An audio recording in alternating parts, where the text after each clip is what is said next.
Welcome to SEO Gurus. In today's episode, we welcome James Allen.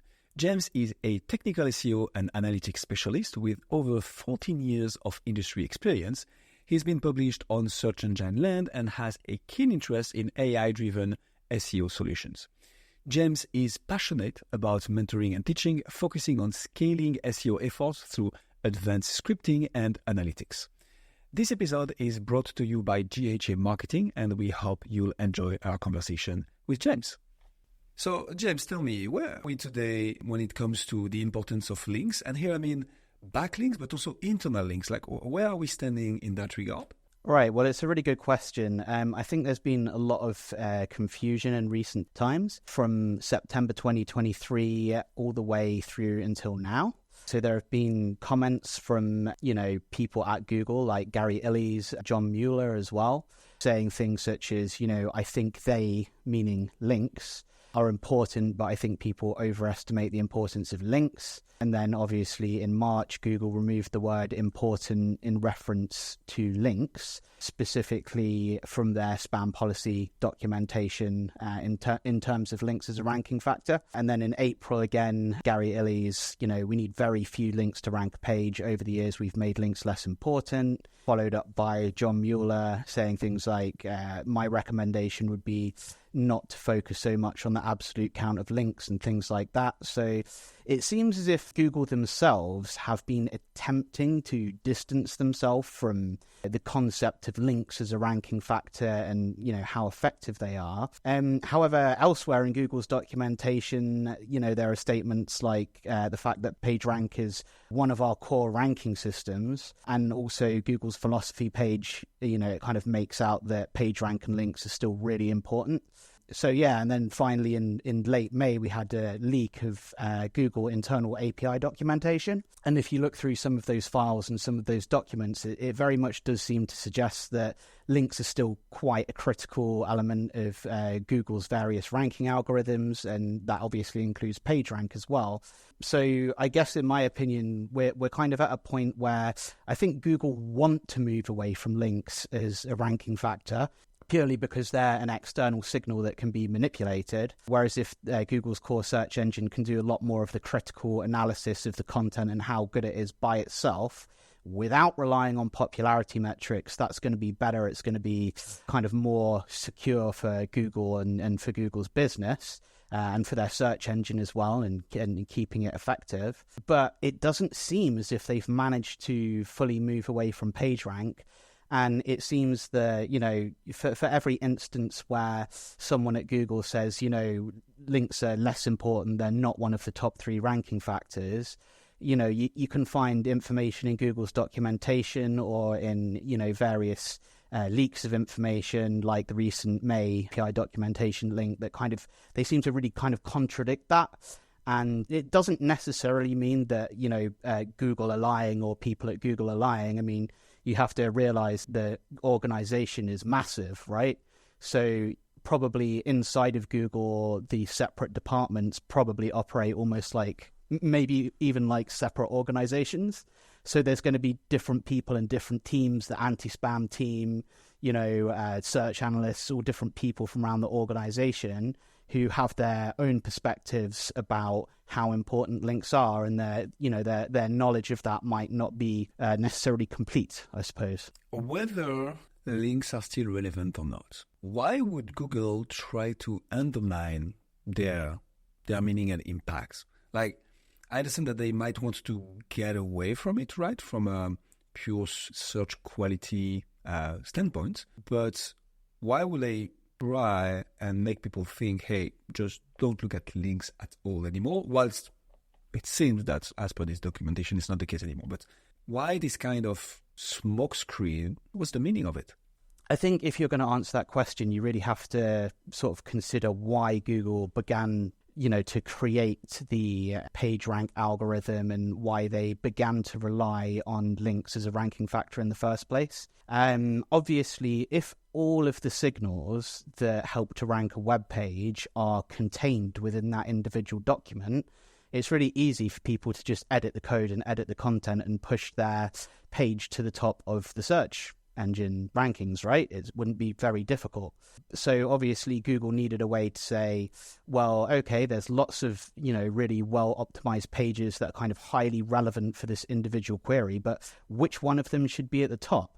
And I suppose that what they were thinking is, well, really we want to show the results that people expect to see, right? If you're going to search for something like Coca-Cola, then you'd probably want to see Coca-Cola's official website at the top, rather than a random web page someone's made about Coca-Cola that might have more content and might be, better optimized, but it's not actually Coca-Cola.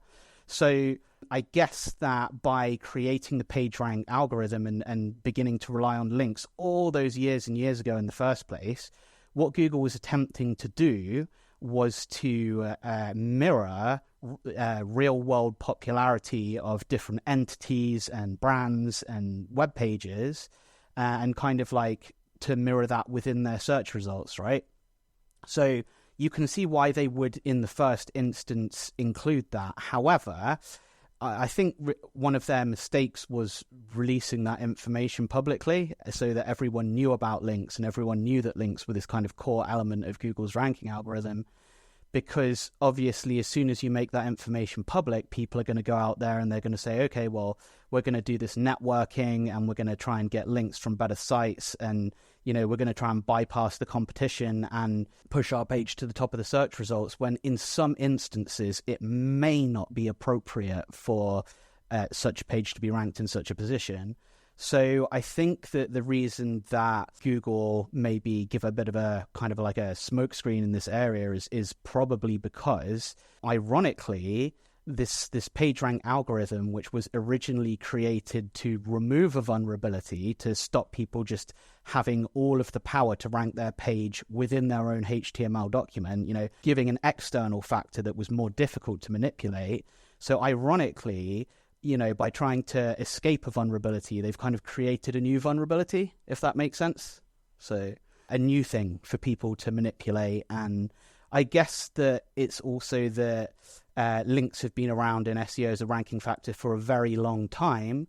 And, the longer that you have core ranking elements that stay the same without changing, the larger the risk is that more people will learn how to manipulate those things, and the less effective Google's search ranking algorithms will be, right? So I guess that from one perspective, you might say that part of the smokescreen perhaps means that link building actually probably does still work, because otherwise, why try to lead people away from that information? Now it's getting interesting. You mentioned something here that is very interesting, and I'd like to dig into this. So you mentioned actually lots of people can optimize a page, right? Technically and content-wise. So Google is trying to find a way to say, okay, which one should be ranking top 1, top 2, top 10, etc. Almost like, hey, let's give the results that people might even expect. When they're Googling Coca-Cola, they expect to see a Coca-Cola link. Now, before we recorded this episode, we had a very interesting conversation around technical people and more like off-page optimization people. Why is it that technical people don't really want to do the link building, or don't really want to look at the link building, let's say? I don't know, maybe there is some people more willing to believe that link building is dropped faster than it is. How do you explain all this? And from your perspective as a very technical guy, what's your personal opinion on this? Well, I guess the SEO as an industry, as a career, is really quite unique in the way that it demands networking skills and technical skills simultaneously, if that makes sense. So essentially, I think that the beginnings of SEO, if you go back, a number of decades, kind of towards the end of the information retrieval era and towards the advent of the very first search engines and, Backrub kind of becoming Google and all of that stuff, a lot of search engines and organizations which created search engines provided little bits of coding that you could include, obviously the famous meta keywords, which are no longer used and no longer effective, where you could literally just have a meta tag and say, I want this web page to show up for these keywords, and just put them in and it would work, right? So you're talking about simpler times back then with far fewer ranking signals and a lot more easy to abuse ranking factors. But you're also talking about a time where much more of the ranking factors and ranking signals were derived from the individual page rather than inbound signals pointing to the page. So it's kind of a less complex picture. But obviously what this meant is that, you know, you kind of had people like web analysts, and you had like web developers and webmasters as well, who back then when things were simpler, you know, they were in control of the coding of the website, and they could alter the coding of the site and they could see results. So what I'm saying to you, I guess, the early roots of SEO are really a bit more from the technical side. That's not true anymore. Now we have kind of like a more diverse picture where we have so many different people of different skill sets, you know, helping to drive search engine results. But back in the day, it was a lot more kind of technical individuals who were, you know, sort of like watering the seeds of what would become SEO eventually, if that makes sense. And so obviously technical people like web developers, web analysts, all these kinds of people, then, you know, their main traits are they think deeply and in a very focused way about things. And that's certainly true of myself. And we're not necessarily, I mean, you do get some individuals who are highly adaptable and can do both. But I think you'll find that for a lot of us technical individuals, we are, quite linear minded.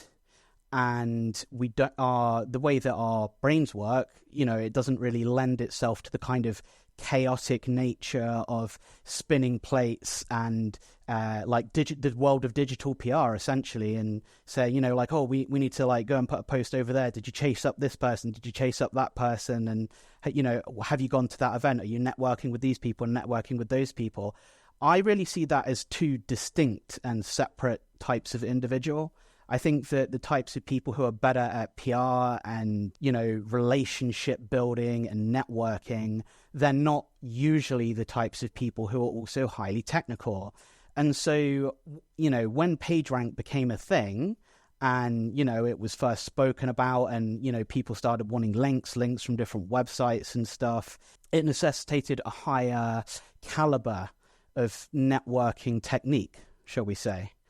And so I think that maybe a lot of the people who first got into SEO who were of highly technical mindsets, and, you know, I wasn't around back then. I've been in SEO since 2009, so I have been in SEO quite a while, but not at the very beginning, but I have kind of researched it. But I think that maybe a lot of the technical individuals and technically leaning people who kind of built the foundations that would become SEO sort of thought, oh, you know, this isn't really me and it's not really my kind of a thing. And so, and there's still a lot of us in SEO. There are a lot of technical people and analytical people in SEO. So when official spokespeople from Google come out and say, you know, link building is not in the top 3 anymore and we don't think you should focus on it and it's kind of not very good anymore, well, of course, we're just going to say, oh, well, Google said that, we can escape that now. We don't have to deal with that anymore. That's going to kind of be our reaction. There's going to be very little resistance because, yeah, just by our traits, we would prefer to focus on, you know, the crawlability of a site, the indexation signals, you know, all the, you know, unique technical facets of the architecture of a website. You know, that's all the stuff that we love to dig into. And, you know, we find, you know, oh, did you remember to email this person about a link or that and the other? It's really a distraction. And a lot of us are really a lot more similar to a web developer than we are to a networking person. And you probably wouldn't give those kind of jobs to a web developer, right? You know? So, you know, and I think that's probably got something to do with the reason in terms of why many of us are quite willing, you know, myself included. You saw my recent post on Search Engine Land, which was kind of, you know, I stand behind it. I was actually expecting when I was writing that post to eventually just come to a determination that Google official spokespeople have said that, you know, links aren't that effective anymore and they're not important. And that was the conclusion I was expecting to come to. I did come to the conclusion that I believe that Google is still trying to move away from links over time, which I've kind of stated my reasons why I think that. But I came also to the surprising conclusion that I think they're almost projecting that they've moved further away from it than they really have, and that actually links kind of still matter. So yeah, hope that answers your question. Yeah, 100%. So first of all, the article that you mentioned for people listening to us is an article that you've written on Search Engine Land, which is called How Important Are Backlinks for SEO in 2024? And what I particularly liked about this article, which is one of the main reasons we are speaking today, is that it's a very well-balanced article. It's like presenting the facts. Okay, this is what Google says. This is what are the facts of that API documentation leak. This is how people are reacting, right? You have like extracts on LinkedIn conversations, like on posts talking about SEO and backlinks. It's like, hey, this is what everybody is saying. Those are the facts from Google. This is what Google is saying. Here is my conclusion based on it. And it's a very, very interesting article. So anybody listening to it now, the link will be in the description. And there is, so for everything you're saying, James, here, what I particularly like is the person that taught me SEO, most of what I know in SEO, told us this at the very beginning of our onboarding. It was technical SEO is a science and off-page SEO is an art.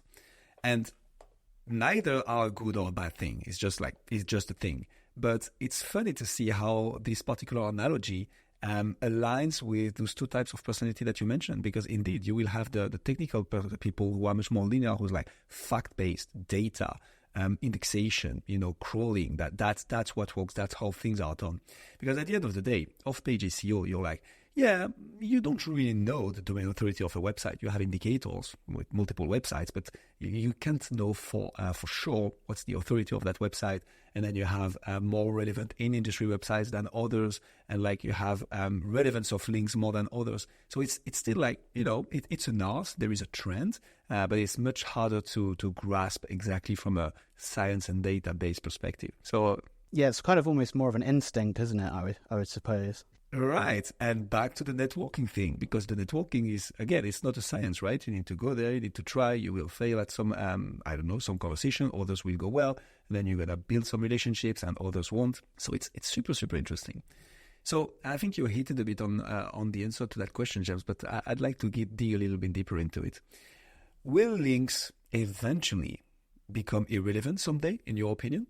I certainly think I'm not going to say it's necessarily going to happen, but I certainly think it's a possibility. Main reason being that, so previously, in terms of on-page and technical ranking factors, Google has previously been heavily algorithmically driven. So probably hundreds of different algorithms feeding into the core algorithm. And, it still makes me laugh to this day when people say, how does the Google algorithm work? And it's like, you're assuming that there's just one. There's probably many more than that. But because Google's been algorithmically driven, that has essentially limited Google's ability to rank pages properly purely from on-page factors, purely from the content, the domain name, H1s, and anything that goes into web page speed, all of that, right? Because algorithms are simplified logic, right? Essentially, they are columns of information that are weighted and that come to a conclusion. That's kind of how algorithms work. However, we now have the advent of AI, and particularly generative AI. And I think that at the moment, the analytical capabilities of AI are in some ways impressive, but there are certainly analytical tasks that you can present to AI that it will still make a huge mess of, right? It will still make a massive mess of it. But it's improving all the time, and it's improving very rapidly. And so could we potentially reach a point where AI becomes so effective and so fast that, it can actually make human-like decisions in terms of how to rank thousands or millions of web pages, and it can do that in seconds? Could that be something that AI could help with? I think it is. I still think we're a way off, if that makes sense. So, but in such a world, Google would no longer be reliant on inbound link signals in order to rank pages, and they would be able to remove that vulnerability from their ranking algorithm, which I believe they want to do that. So I think it's possible we could be in a world where link building doesn't really matter so much anymore. I think there's a lot of people who are very eager to believe that that world is already here. I don't think that it is, and it may not be for some years or for some time. So, hey, if you're still listening to this, you probably find this conversation interesting, and that means that others might too. So the best way you can support this podcast for free is to leave us a 5-star review wherever you're listening to this show. This helps the podcast more than I could say. It means other SEOs can learn and get access to our amazing guests, and that will mean the world to me. All right, with that being said, back to the episode. I love that. So I'd like to look a little bit deeper into how to actually get those links that may be relevant. I think you mentioned one, so maybe we can start there. PR, basically, so public relation management, people connecting with other people, editors eventually, but also other people in the industry. So can you walk us through how do you actually get links from this particular technique? Yeah, so I guess the reason so a lot of people will talk about link building, whereas I tend to talk about digital PR, or link earning, or link attraction might be words that I might use. Why though, James? Super interesting to stop on this. Why would you call it like this? It first came about when it was some years ago. Google kind of went on this crusade, using the word editorial, where they were like, we want the links that we utilize within the PageRank algorithm to be editorial links, not advertorial links, not paid for links, right?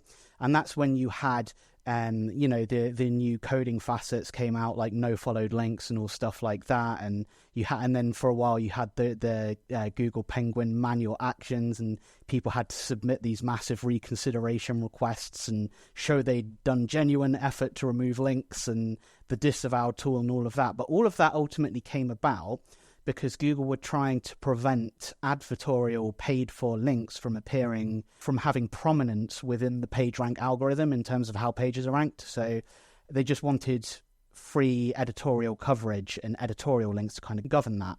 So from that, I took away, well, your link building is probably going to be safer if you focus on ascertaining editorial links.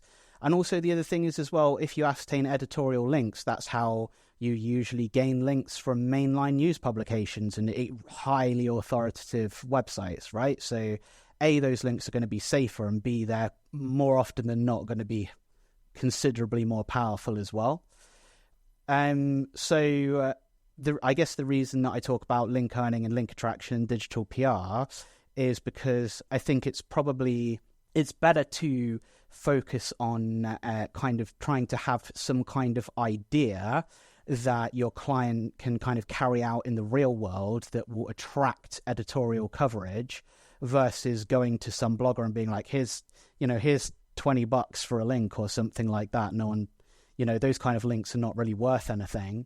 So, but if you want to gain real editorial coverage, maybe your client has to engage in some kind of charity run activity, or, there's all manner of things that you can do. But in my opinion, the way that you drive the most powerful editorial links is actually through real world activity, rather than through just messaging people for a link on their blog or something like that, if that makes sense.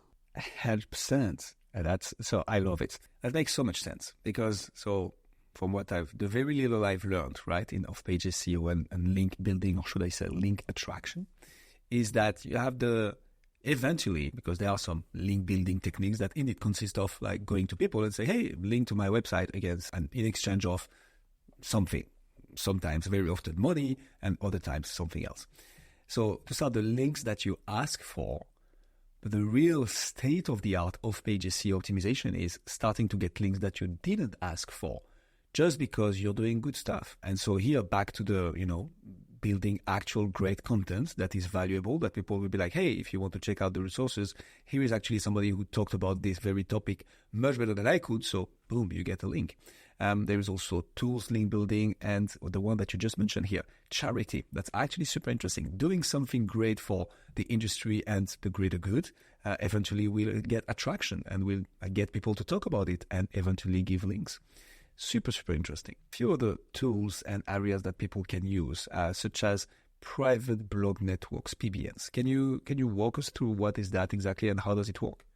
Yeah, so it's not something that I'm massively engaged with. I think it's something that has been considered to be black hat technique, or at least grey hat, for probably over a decade now. But as far as I'm aware, such tactics involve basically creating a network of domains and websites which post content on various different things, and they gradually attract links from outside, and then they all link to each other, and they kind of push their own domain rating or domain authority up. And then you can kind of like go to someone who is in charge of one of these networks and say, oh, here's $50. I want to post these 3 things on 5 of your sites or something like that. Is typically how they work. But the issue is that these kind of PBNs, they end up being exposed, and at which point the person who's in charge of the PBN just kind of disappears, and they're happy because they've got your money. You've given them so much money over the years.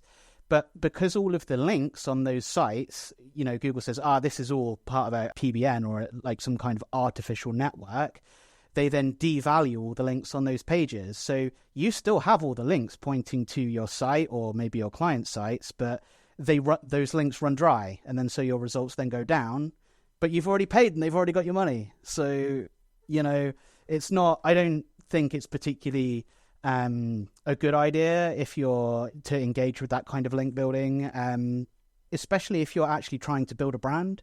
So if you are a large brand, then you probably don't want to be engaging in tactics like that, because if your domain gets stung, that's going to be a big problem, because you're probably not going to want to change your domain name if you're a big massive brand. If you're just throwing up a business for 6 months to make money while the sun shines, maybe it's worth a spin. I don't know, but it's if you're considering building a serious brand, it's not for you. So there is a link attraction technique that I'd like to talk to you about, James, and I'd like to get your honest opinion. Basically, roast my link building technique, please. So the technique consists of a podcast, like the one we are here, like the one we are on right now, for instance. Somebody starts a podcast and says, okay, this podcast is going to be uniquely about this industry, talking about that, right?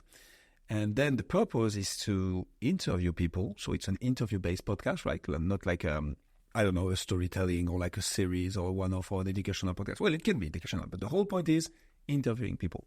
NPR, National Public Radio style. That's the word I was looking for. So you interview people and about their expertise. The whole object of the podcast is to be a thought leader, right? And make your guests appear as thought leaders, create some PR materials that you can repurpose, social media posts, articles, episode, obviously YouTube video even. And then the idea is to say to the guest, hey, great interview. It would be actually amazing if you could also advertise it on your website with a link towards mine. And there you get a content-based editorial link. Eventually, one way you can also link to the guest website, so it pretty much depends there. But it feels, in my opinion, very organic. I'm totally biased here. What's your opinion on this? Is this a link building, link attraction technique that could be worthwhile? So I think what we've explored so far, so previous to you describing this idea to me, we explored kind of 2 polar extremes, right? We explored the ultimate in link attraction, which is where you have enough budget for your client to do something real in the real world that, either it produces a piece of content or some kind of event or something that just gets those links pouring in. And then we also discovered private blog networks, which are kind of the opposite extreme. So they're like the ultimate artificial sort of fake link. That really is link building and not link attraction. And the reason that I differentiate between those 2 terms is that link building is almost like I pay X and I get this exact many links, and it's like building Lego blocks, and it's that simple. So that's the artificial link building side. And then you've got, on the other hand, what we've already described, which is the link attraction side. And I think what you're describing to me, it kind of almost sits like somewhere in the middle of those 2 things, if that makes sense. Because you are creating something and you're creating some genuine content that will be interesting to people. So that's magnitudes above, creating a 500-word article that was written by someone who didn't know what they were talking about and sticking it on a PBN, right? What you're doing is magnitudes above that. But also, for the really big clients, and I'm talking about people like Barclays or Vodafone or Coca-Cola or, I don't know, QuickFit, one of the car insurance comparison websites, for people like that, they're going to need the one over here. They're going to need to know they've got large amounts of budget. They're going to want to know what activity can we undertake to ascertain the highest volume of high quality links the fastest. Because when you get to that end of SEO, and I know everyone says link quality matters more than quantity, and they're right, but when you get to that end of the scale and you're working with those caliber of clients, it becomes about quantity of quality, right? So who can get the most powerful links most quickly? So they're going to need those kind of ultimate techniques over there. And I don't know how much that they would benefit from your more middle ground technique. That doesn't make your technique bad. That makes their needs extreme. They have extreme needs, right? In terms of ascertaining so many high quality links so quickly. But I definitely think that certainly some larger organizations, which might not be as big as Barclays or NatWest or Santander or something, but they're still a large organization, anywhere from a medium to a medium large organization, maybe not enterprise tier, but in this kind of zone here, I certainly think that they probably could benefit from the technique that you've described, because at least it does rely upon the, generating genuine content. And the reason that the links are created is through genuine interest rather than paying someone to stick something on a PBN, right? That's over there. So I guess I kind of see it as a good technique, but also one that has its limitations as well. But any technique which is created will have limitations. It's what we say in the UK, horses for courses. So I love that. And actually, whilst you were explaining this, I was checking Vodafone and backlink profile on Ahrefs, which again is just an indication, right? Those websites are trying to approximate as accurately as possible what actually Google sees. But I mean, if you cross-check multiple websites like this, it kind of gives you a good indication. So Barclays has 11,500 referring domains right now and got plus 2,300 referring domains over the last 6 months. So that's a lot of activity, Right. And so just to join you on that very point, like you have enterprise level kind of SEO operations where, podcast link building, we're technically talking about maybe 52 links per year because 52 weeks, 52 guests. Sometimes you can go up to 100 because you say, okay, I'm going to do 2 episodes a week. That's still nothing compared to getting 2,000 referring domains over the period of 6 months. So 100%, that actually makes sense. When you're at the company level that needs a sheer volume of referring domains, then you might want to look at bigger activities that will attract those massive amount of links. That makes 100% sense. For the smaller ones, though, align with you. I think that can make sense, especially when you're starting to get into niches, right? And you really see, okay, this keyword profile, this keyword difficulty seems achievable for a small to middle-sized company, and there it starts to make more sense. Yeah, and especially because, such organizations, they may even be large, but they're just not as large as, like Amazon or someone, So, but also their competitors are not as large as Amazon.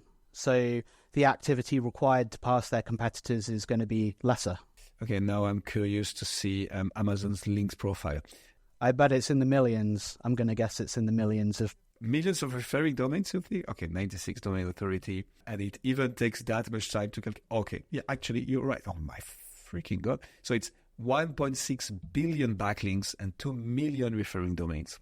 And there'll be things like, we had like a 2% upswing of 8 million links last month or something. You know what I mean? That's the kind of figures that you're playing with when you get to that scale. It boggles the mind. So absolutely insane. James, talk to me about identifying your competitor's backlink profile. When it comes to, you're trying to optimize your SEO on and off page, you're looking at the SERPs, so search engine results pages, see where you rank approximately. And you're like, okay, maybe a good thing to do would be to look at what my competition does. Or is it? So tell me, what are your thoughts on this? Yeah, so certainly, I think you mentioned Ahrefs earlier in terms of looking at competitor backlinks. That's certainly the tool that I use. The other one, which is pretty good, is Majestic. You kind of can't really go wrong with either of those. Personally, I vote for Ahrefs because I know those guys are really into data and data accuracy and stuff like that. So essentially, what you want to do first is, I guess, to define search competitors, right? And it's really important not to narrow yourself too much when you're looking at these search competitors, because you may in your head go, oh, I know who my competitors are. In my local area, my business, these are the 5 guys. But, those 5 guys, they might not be doing SEO and they might be nowhere in Google's results, and analyzing them may give you no useful information whatsoever. So I guess what you really want to do is to take 4 or 5 of your broadest, most largest critical keywords and search for those in Google, and then see if there's like a pattern in terms of the websites that appear, So like, say you're like, okay, here's my 10 most important keywords. I'm going to search for all of them. And if there's like 2 or 3 sites which seem to appear in all of those queries, then they might be pretty good to analyze. But you might also find that, if you're an e-commerce site, you might find that it's actually worth analyzing 1 or 2 of the very large blue sky thinking kind of sites like eBay or Amazon. And you might say, well, they don't do what we do. They're not my competitor. And it's like, well, here's your 500 keywords and they're at the top for all of your 500 keywords. So actually they are your competitor. You might not like that they are your competitor, but they are. You're not obviously going to be able to build Amazon overnight, right? But you might learn interesting things even from a technical perspective about their websites. You might learn, for example, that, it seems that the way they do their faceted navigation and the way that then generates new URLs is kind of giving them a bigger ranking footprint. Maybe we could emulate that, and you're not going to bypass Amazon by doing that, but you might get closer to them. You might move slightly closer to them. But in terms of links specifically, you're going to want to identify some search competitors. And then personally, what I would do is I would pop those domains into the Ahrefs. I think is it the Domain Explorer, the one that shows you all the backlinks and stuff? I think it is. Or Link Explorer, Site Explorer, that's the one. Okay, so you're going to want to put that domain into Ahrefs Site Explorer. And then what I do personally is I actually just go to the backlinks. So in the left-hand sidebar, there'll be a number of different menus. And one of them will just be called like backlinks or backlinks report. And it just shows a big table of all of the different links, right? And so what I tend to do is I tend to load up that table. I tend to set it to show 1 link per domain, because otherwise sometimes if a website links to you 1,000 times, then you'll just see 1,000 copies of the same link. It's not, analytically, it's not very useful to you. It doesn't give you new ideas to look at the same thing 1,000 times. So I tend to show you 1 link per domain. I'd probably sort all of the links by domain rating, which is kind of is Ahrefs' way of saying how authoritative they believe each of those linking domains are. And then you have other settings as well you can apply in Ahrefs. And I think you can actually filter to the area that the link is placed. And I always filter that to in content. So I'm always looking at in content links. So I'm looking at 1 link per domain, all of the links, 1 link per domain, filtered by domain rating, and then I'm looking at for the in-content links, because the in-content links are usually speaking the editorial ones. And once I've applied all of that filtering, then I go through and I look at some of you don't need to look at all of the links. You just need to look at enough of them to get some good ideas, right? You just need to look at enough of them to say, here's one. So if we're looking at maybe an SEO agency or or maybe a digital agency that does design and they do marketing services as well, maybe you look at one of your competitor's backlink profile for such a business and you go, oh, it seems the founder of that particular organization over there, they got a really good backlink from a university because their founder went in to speak on one of the master's courses about marketing and they earned an organic editorial link that way. And you think, oh, maybe that's something we could do.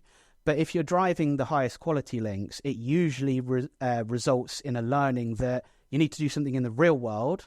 And by doing that, you can get very powerful links in the digital world, right? That's kind of the process I go through. Some people I used to go through a lot more technical process where I download all of the backlinks from all of the different backlink tools for 5 different competitors, and I'd put them all in a single spreadsheet, and I'd make my own formula that weighted them all.